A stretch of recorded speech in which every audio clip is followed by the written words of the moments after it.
Bonjour à tous. Alors, on se retrouve dans l'atelier aujourd'hui pour une petite revue matérielle. Donc, je suis très content de vous présenter cette machine. Cette machine, c'est l'Anycubic Cobra 3 Combo. C'est une machine multicouleur. Donc, je suis ravi de vous la présenter parce que pour moi, c'est une découverte, le multicouleur. Donc, j'ai un regard tout neuf sur le fonctionnement de ce procédé. Donc, ça va être intéressant de vous partager mon ressenti et de vous faire aussi découvrir cette machine. Donc sans plus attendre, c'est parti, on regarde ce qu'il y a dans la boîte, on va parler de la machine techniquement, comment elle est conçue, ce que j'en pense, on va voir les points positifs, les points négatifs, il faut bien en parler. Et puis en conclusion, j'essaierai de vous apporter mon ressenti sur cette machine, peut-être pour vous aider lors d'un futur achat. Allez, c'est parti, on y va.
Alors, vous avez vu le déballage, alors, tout est très bien emballé. Le montage de la machine, il est simplifié. On n'a que la tête ici à monter avec des vis derrière. Par contre, comme beaucoup de machines de ce type-là, il y a des choses à vérifier. D'ailleurs, c'est spécifié dans la notice, évidemment. Vous avez à vérifier le serrage des excentriques pour la tête d'impression. Donc, il faut que ce soit serré, qu'il n'y ait pas de jeu et qu'on ne sente rien au niveau du déplacement de la friction. On a des rails, alors je ne vais pas forcément appeler ça des rails linéaires, mais on a une fonction de rail linéaire, c'est-à-dire qu'on a les traditionnelles roues qui étaient en matière polycarbonate ou je ne sais pas quoi exactement, qui sont maintenant remplacées par des galets métalliques avec des rails qui sont arrondis. Vous avez les deux dessus et dessous. Et ça, c'est plutôt pas mal. On a aussi une section de poutre qui est plus importante. Donc, on a une bonne prise de la tête et un bon guidage. On a la même chose pour le plateau. Je vous montrerai ça tout à l'heure. Mais là, j'ai tourné la machine pour vous montrer l'arrière et les côtés. On a également la même chose ici. On a des rails, des rails cette fois-ci en V-slot avec des roues V-slot. On a gardé ces traditionnels galets V-slot. Je dirais que pour l'axe Z, on a des déplacements qui sont pas rapides, on a des déplacements hauts et bas. On n'a pas forcément, je dirais, forcément besoin de rails linéaires. Bien sûr, c'est un plus, mais ça remplit la fonction, ça fonctionne très bien. Par contre, comme vous l'avez vu durant la vidéo de déballage et d'ajustement, vous avez à régler les excentriques sur les roues. Il faut que ce soit amené contre le rail, que ça serre et que vous ayez plus de jeu sur l'ensemble du portique. Ça, c'est super important. Si vous ne corrigez pas ça, vous allez avoir des défauts d'impression, ça c'est certain. Maintenant, je vous montre le plateau, c'est pareil. Voilà, le plateau avec exactement la même chose, des galets métalliques et sur la poutre centrale, on a les rails de chaque côté qui viennent faire le guidage. Pareil, il faut réajuster les excentriques pour qu'on n'ait absolument pas de jeu sur son plateau et que ça force pas non plus excessivement. C'est toujours une appréciation voilà, qu'il faut prendre en main et avoir déjà fait un petit peu pour sentir. Sur cette machine, j'ai fait une modification. Alors, petit point là-dessus, c'est pas primordial, visiblement. Cela dit, dans mon cas, j'ai trouvé qu'il y avait trop de jeu sur la courroie du Z et du déplacement. Je vais vous montrer. Alors, Le problème, je vous montrerai en argumentaire la petite vidéo que j'ai fait avant, je ne vais pas redémonter pour pour la démonstration, mais à l'origine, quand cette imprimante est arrivée, les deux courroies étaient très détendues. Et quand je vous dis très détendues, très facilement, on écrasait la courroie et on faisait toucher les dents. Il n'y avait aucune tension. Ici, on est tendu, pas exagérément, mais on est tendu.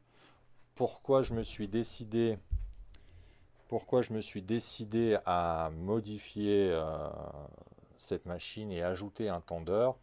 C'est parce qu'en fait, quand j'ai fait tourner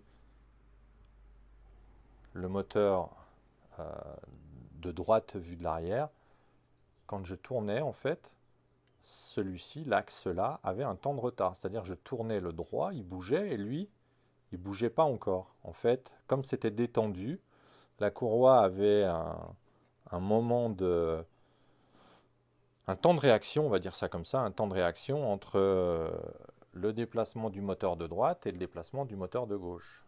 Maintenant, c'est instantané. Il n'y a aucune élasticité, aucun temps de retard. Pour moi, c'était important de le corriger.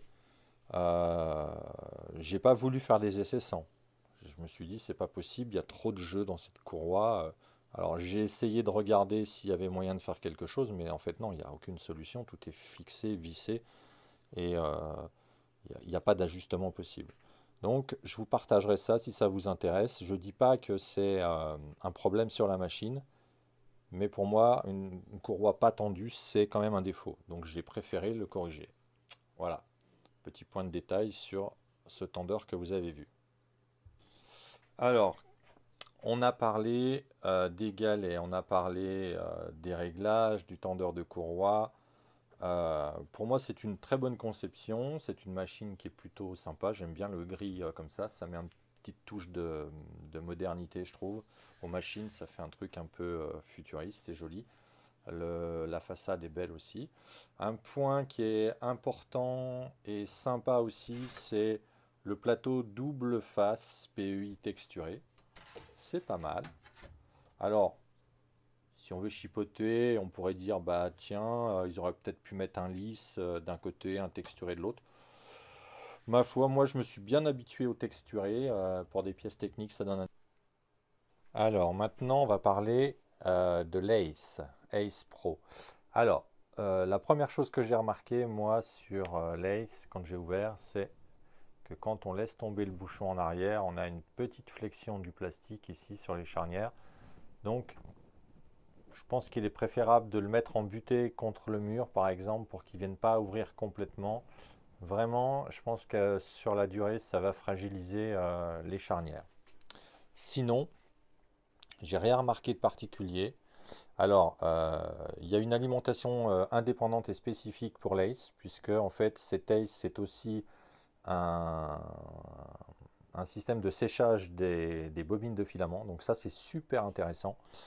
Moi, par exemple, qui ai mes machines dans le garage, ça permet de sécher, d'enlever l'humidité des bobines directement dans le chargeur de filament. On va appeler ça un chargeur de filament. En fait, c'est ce que c'est, hein. Dispositif qui permet de changer le filament. Donc c'est super pratique d'avoir ce séchage. Ça permet d'avoir 4 bobines en permanence avec une qualité de filament top, puisque si on sent qu'il y a un début d'humidité, eh ben, on peut le sécher. Ça, c'est bien. Franchement, à part ça, rien à dire. Tout se passe bien. Alors si, il y a quand même un truc à dire. Faites attention au chargement. Ça m'est arrivé 2 fois. Alors je ne sais pas comment et pourquoi. J'ai pas encore ouvert ça. Je sais qu'on peut l'ouvrir. Mais le filament, il ressortait à l'intérieur du capot de l'ACE, du chargeur. Donc certainement que, je ne sais pas, soit il n'est pas coupé en biseau, soit il est trop arrondi et du coup il passe à côté de son guide. C'est sans doute le cas. Ça m'est arrivé 2 fois sur 2 bobines différentes.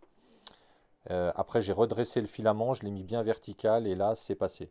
Donc c'est vraiment un problème de, de,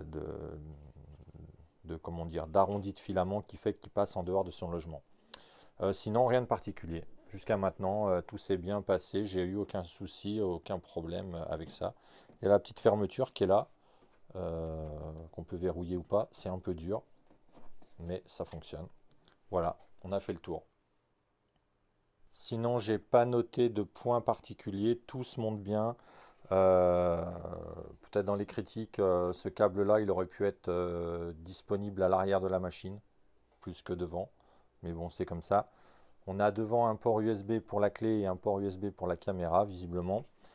Au niveau du câble management, bon bah voilà, c'est comme ça, les câbles sortent ici. On a celui qui monte jusqu'à la tête et on a celui qui va sur le dessous ici. Euh, voilà, je pense qu'on a tout résumé. Il y a cette petite pièce là, je vous la montre en détail. Je disais, cette petite pièce là, c'est l'éjection de filament. Je vous mettrai aussi une petite vidéo à la fin dans le bêtisier de comment ça se passe de l'éjection. La tête vient avec un système d'aimant accrocher la pièce, elle recule, et puis quand la tête bouge, ça libère et éjecte le filament. Voilà.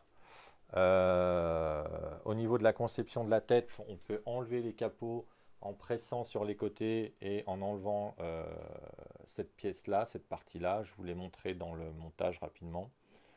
La buse, le bloc de chauffe, la buse est dite à changement rapide, donc on verra ça. Je ne l'ai pas démonté, mais je pense que c'est le cas. On verra ça lors des futurs changements. Donc ça, c'est quand même un point intéressant. On a le système de coupe de filament qui est sur le côté, et puis on a un réglage de la force de l'extrudeur sur le côté ici. Alors, on se retrouve maintenant devant le slicer d'Anycubic. Alors, le slicer, c'est important d'en parler. Tous les constructeurs tiennent visiblement à sortir un slicer compatible avec leur matériel, ce qui est plutôt louable. Quand on fabrique une machine, on a envie d'avoir et de fournir au client également un slicer qui permet de faire fonctionner la machine. Alors, c'est le cas. Mais ce slicer, franchement, il fait le minimum vital pour l'Anycubic Cobra 3 Combo. Si vous utilisez par exemple d'autres machines qui font du multicouleur et que vous voulez importer directement des fichiers 3MF au format 3MF dans l'Anycubic Slicer, ça ne marchera pas. Par exemple, j'ai téléchargé un fichier qui vient d'une autre machine, je vais vous le retrouver. Le Bad Duck par exemple, que j'ai imprimé malgré tout sur l'Anycubic, et ben voilà ce qui se passe. Il y a un problème de format. Alors, c'est pas lié au fichier 3MF à proprement parler. Je vais vous montrer pourquoi. Je vais en ouvrir un autre de fichier 3MF et vous allez voir que lui, il va le prendre. Il est dans Images. Alors, c'est du live. Voilà, là, on a un fichier 3MF ici. Et il l'ouvre très bien. C'est un fichier 3MF que j'ai conçu moi et que j'ai sauvegardé à partir de ce slicer. C'est-à-dire que j'ai intégré précédemment un fichier STL que j'ai colorié. Je vais vous montrer. On va repartir à zéro, c'est important de le savoir. Je vais donc insérer un fichier. Il est où? Alors par exemple, je vais prendre la plaque fragile. Ou alors attendez, Area 51, elle est là. Donc ça, c'est mon STL, Area 51. Donc on voit rien puisqu'il n'est pas colorisé. Maintenant, on va le colorier avec la palette de couleurs à gauche. Et on va lui mettre du noir sur les lettres. Alors, il faut tout faire manuellement avec le petit pot de peinture qui est là. On vient choisir sa couleur et puis ensuite, on vient cliquer sur les lettres. Pourquoi ça semble si facile? C'est parce qu'en fait, ce fichier STL, il est constitué de plein de blocs. Chaque lettre est une pièce à part entière. L'intérieur aussi est une pièce. Du coup, ces pièces, elles sont construites à l'intérieur du fichier, mais sans jeu. Vous n'avez pas de jeu autour des pièces. Donc, on peut comme ça facilement la sélectionner. Je pourrais même, dans mon logiciel de conception, prendre le haut et l'enlever. Il est juste à l'intérieur, sans jeu entre les pièces. C'est pour ça qu'on peut le colorier facilement. Alors, on sait que pour... Alors là, j'ai fait une erreur parce que... Zut, on va revenir en arrière. Il y a un point problématique sur ce logiciel, j'en parle, puisqu'on est là pour parler du bien et du moins bien, c'est qu'on ne peut pas zoomer sur la souris. Donc pour zoomer, il faut faire un clic droit et déplacer le plateau. Sauf que si vous le faites sur la pièce, vous colorisez la pièce. Voilà. Et ensuite, on peut revenir. Donc là, j'ai le noir de sélectionner. Voilà, voilà. Etc., etc. Vous voyez que c'est un peu long quand même. Hein. Il y a un petit boulot, la multicouleur. C'est pas ce qu'on croit, il y a du travail. Il faut tout coloriser. Il faut dessiner sa pièce. Et il faut qu'elle soit bien dessinée. Donc comme je l'ai dit là, avec les pièces emboîtées les unes dans les autres pour pouvoir les colorier facilement. Donc vous imaginez quand vous faites de la conception, le temps que ça prend, toutes ces petites choses. Vous voyez juste une vidéo toute faite et vous vous dites ouais bon, ça va, c'est pas mal, le multicouleur, c'est cool. Alors je vous montre ça en direct. Je trouve que c'est important de le voir, puisque quand on débute et qu'on n'a pas du tout connaissance de ce que c'est le multicouleur, de comment ça fonctionne, toutes ces petites choses-là, eh ben, on les voit rarement sur les réseaux. Donc je trouvais intéressant de vous les montrer. Quelle est la couleur? Je ne sais même plus les couleurs. Alors voilà, j'ai fait ça. Bon, j'ai tout fait noir. Voilà, première erreur. On va faire ça en rouge. On peut faire ça comme on veut. On va mettre du jaune quand même. Voilà. Et là, du coup, le jaune est à l'intérieur. Zut. Noir. C'est pour l'exemple. Hein. Vous voyez comme c'est chiant quand on n'a pas les habitudes du logiciel. J'ai dit jaune. Après, avec le temps, on a un peu plus l'habitude. Ah, il veut pas le jaune là. Voilà. Alors ça fait partie des petits bugs du logiciel. On ne sait pas pourquoi des fois, alors que ce fichier il est bien fait. Il veut pas le colorier. Là non plus. Voilà. Putain. Pardon. Ouais, parce que si je veux déplacer la pièce, faut cliquer à l'extérieur. Donc c'est pas très pratique. Et donc là, je reviens dessus.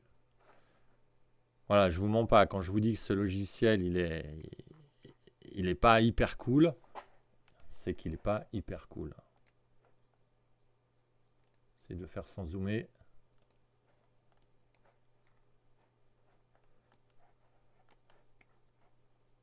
Voilà, c'est important de zoomer pour pouvoir choper la pièce du milieu. Alors là, il veut pas. Voilà. Il veut pas. Et on peut passer du temps comme ça à s'embêter avec ces petites choses-là. C'est ce que j'ai fait et je tenais à vous le montrer. Bon, voilà, bref. On va arrêter les frais. C'est ce que j'ai conclu. Pour moi, ce logiciel il est trop compliqué.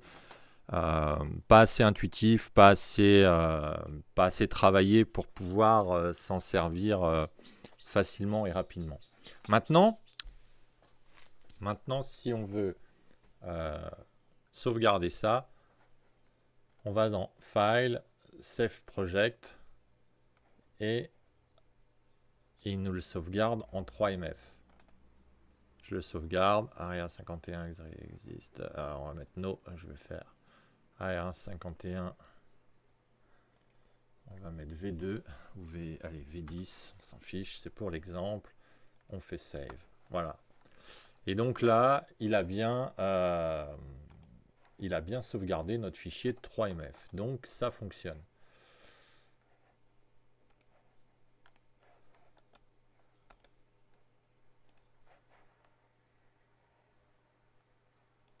Et si on veut retourner le chercher, si je fais import et que je vais chercher le fichier que j'ai sauvegardé, le V10, voilà, il est là. Donc en fait, c'est pas un problème de fichier 3MF en tant que tel, c'est plutôt un problème de compatibilité entre toutes les machines. On va maintenant passer à Orca. Pour moi, tout est dit sur ce slicer. il est pas suffisamment, comment dire, finalisé, perfectionné et intuitif pour qu'on puisse s'en servir facilement. On va prendre maintenant Orca. Orca Slicer. Je vais prendre un autre exemple. Alors, on va partir de zéro. Vous allez comprendre ce qui se passe avec Orca. On va supprimer le fichier. Tout supprimer. Il y a une petite, également une petite manip à faire pour intégrer dans Orca le plateau, le STL du plateau et les paramètres de l'Anycubic Cobra 3. Comment je procède habituellement? Je fais ajouter une pièce, ajouter, et je vais chercher par exemple, comme vous le voyez ici, le Bad Duck que j'ai téléchargé. Voilà ce qui se passe. Vous avez remarqué ou pas? En fait, il a intégré la machine sur laquelle a été fait le fichier, à savoir une Bambu Lab A1. Il le met là en haut à gauche. Donc, il est tout prêt pour la Bambu Lab. Donc, c'est pas très grave. Moi, ce que je vais faire, c'est aller rechercher ma machine, Anycubic Cobra 3. Il me demande si je veux transférer les paramètres par défaut du fichier de la A1. Alors, j'ai pas encore fait d'essai là-dessus, puisque il va peut-être un peu loin au niveau paramètres pour pouvoir les reprendre. Donc, moi, j'ai fait ignorer. Donc, quand on fait ignorer, il garde les paramètres qu'on a dans son logiciel, dans son profil d'imprimante, et il faut tout recoloriser. C'est pas très grave, c'est assez rapide. Pour coloriser dans Orca Slicer, il faut bien sûr précédemment avoir ajouté des filaments pour déverrouiller l'option de coloriage. Sinon, vous n'aurez pas l'option de coloriage. On clique sur sa machine, on va sur l'onglet coloriage ici, mettre en couleur, et là, on peut aller choisir ses couleurs directement. Et comme la pièce a été faite comme précédemment la plaque, c'est une pièce découpée en morceaux, eh bien on peut cliquer sur les morceaux, le bec en orange, je reprends du noir pour le logo de Batman, et voilà, la pièce elle est colorisée. Super simple. Maintenant, je vais vous remontrer l'exemple. On reclique dessus pour tout fermer et remettre. Et après, on slice, comme on a l'habitude. On a bien sûr tous ces paramètres dans Orca. Je ne vais pas rentrer dans les détails, mais le profil, personnellement, je l'ai complètement repris, élément par élément, en partant de la qualité. J'ai fait tous les onglets, j'ai tout vérifié, j'ai tout réajusté, ce qui avait besoin d'être réajusté. La solidité, bon, c'est un peu plus spécifique à vos besoins, avec le remplissage, l'épaisseur des parois. La vitesse, par contre, j'ai laissé la machine par défaut. J'ai laissé les valeurs du constructeur. Enfin, je suppose que c'est les valeurs du constructeur, puisque j'ai pris le profil sur le wiki de Anycubic. Voilà, donc on va repartir sur l'exemple de la plaque. Je vais vous montrer comment ça se passe quand on vient choisir un fichier de 0 et le colorier. Donc, alors, je choisis ma pièce Area 51, elle est là.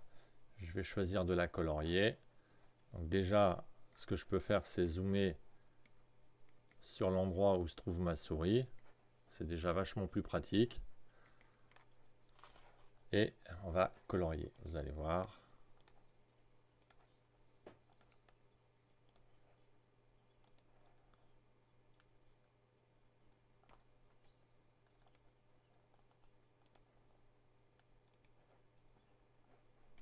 Voilà, on va mettre du noir.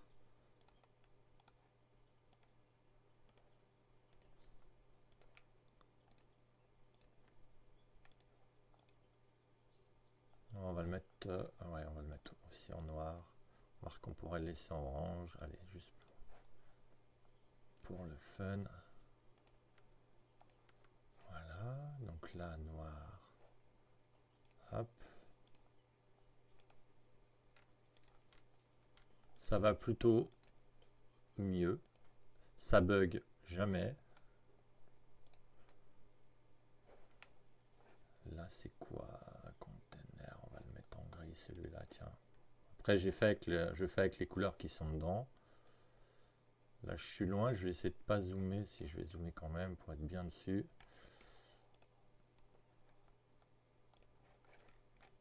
Il faut être bien dessus quand même malgré tout. Et puis il y a l'angle aussi. Ça a tendance à... Voilà, là on a fait l'arrêt à 51.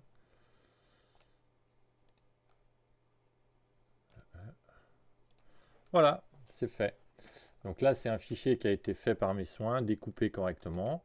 Et maintenant, si je l'enregistre, il va s'enregistrer en 3MF.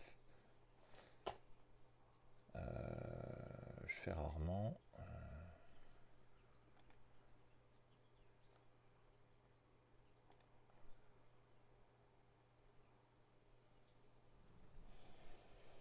Enregistrer sous...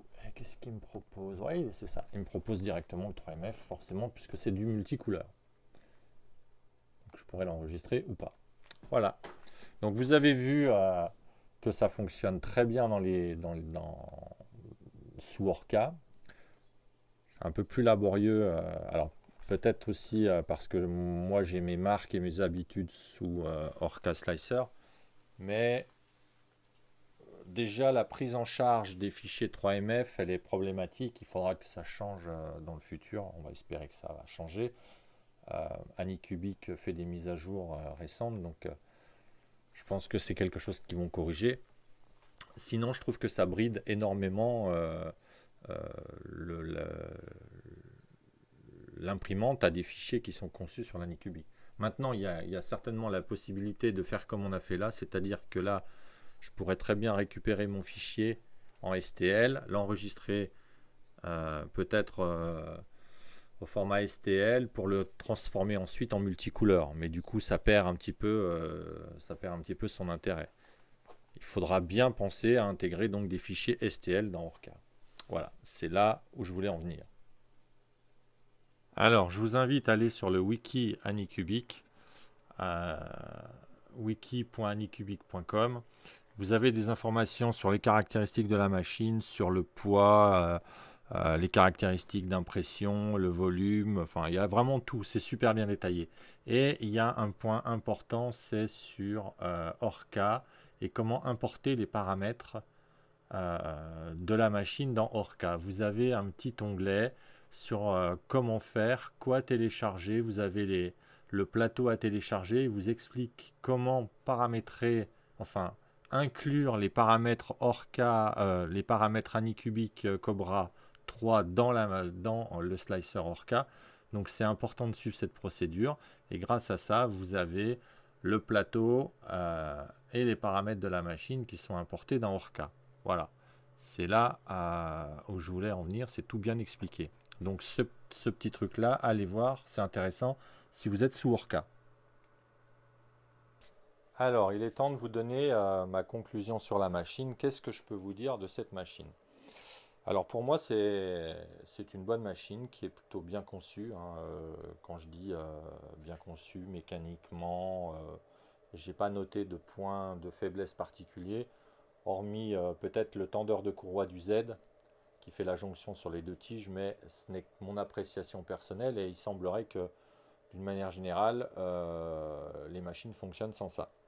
Cela dit, comme je l'ai dit dans, dans ma vidéo, pour moi, c'était pas assez tendu et je me sentais obligé de corriger ça. Sans doute une déformation professionnelle. Maintenant, je dors bien mieux. Trêve de plaisanterie, voilà, c'est pas un défaut majeur et en plus, c'est facilement corrigeable. Si, comme moi, ça vous empêche de dormir, je vous donnerai les petits liens. Le chargeur bien conçu, j'ai rien noté de particulier, et, même point positif par rapport à la concurrence, parce qu'on compare toujours par rapport à la concurrence.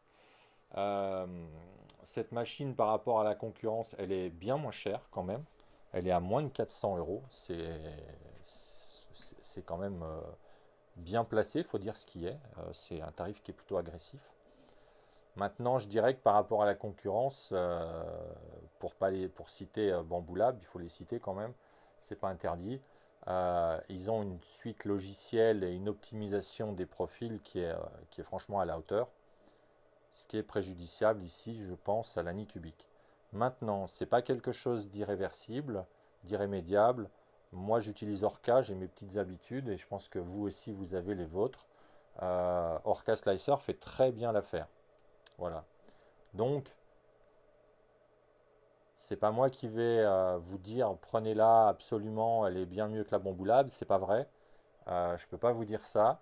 J'ai essayé de vous donner tous les arguments pour que vous puissiez prendre votre décision. Je vous conseille aussi d'aller voir les revues des collègues, hein. Beaucoup de gens ont eu cette machine en test et beaucoup de gens ont fait des revues. Allez voir et recouper les informations. Peut-être ils ont noté d'autres points que moi, sans doute. J'ai sans doute pu oublier des points qui pour vous sont importants et peut-être pour moi ne l'étaient pas. J'ai pas trop parlé de la mise en route parce que il n'y avait pas grand chose à dire de mon point de vue. Ça marche très bien, c'était facile, intuitif. J'ai pas trop parlé de l'écran tactile parce qu'il marche très bien. J'ai rien à lui dire, il est réactif, c'est le top. La connexion Wi-Fi s'est passée sans problème, nickel. L'application, je vous en ai pas parlé non plus parce que je ne suis pas un pro application pour ce genre de choses.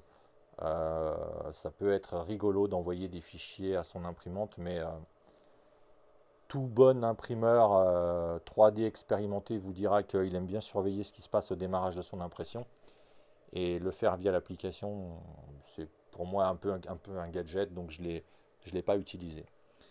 Voilà, je pense que j'ai retracé, je vous ai parlé de tous les points qui me semblaient importants. J'espère que cette petite revue de matériel, ce petit test vous aura plu. N'hésitez pas à me suivre aussi sur Instagram où j'amène plein d'informations sur le quotidien des tests machines par exemple, entre autres.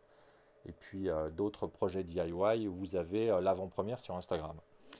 Moi, je vous dis à bientôt pour d'autres revues et imprimez bien des belles choses. Bye!